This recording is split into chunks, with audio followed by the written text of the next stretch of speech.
CBS 2's Sarah Jacobson is live at the Ada County Courthouse with how one man right across the border is challenging the status quo across the country, introducing a new bill when it comes to state protection orders and registering domestic violence criminals. His goal, make sure something like this never happens again.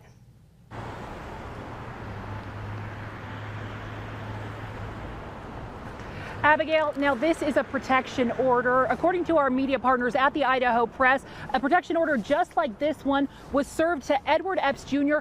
less than 24 hours before the double murder suicide back on January 6th. Now, it brings up the question, does this piece of paper really protect you here in the state of Idaho? And what more can be done? Now, one Washington man shows us that with changing our laws can prevent this from ever happening ever again.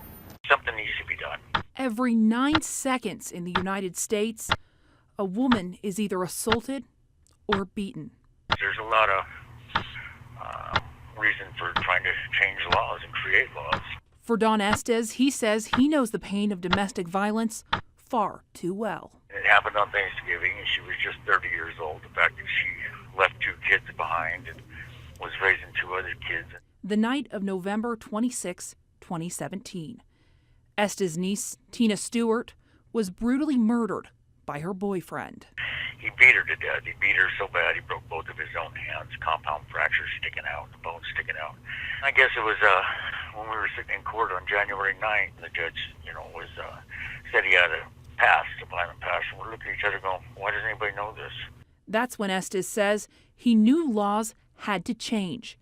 If not for Tina, for the thousands of women in the United States who are experiencing domestic violence and trying to find a safe way out. It's time to make a difference. It's time to take a stand. It's time to change these laws.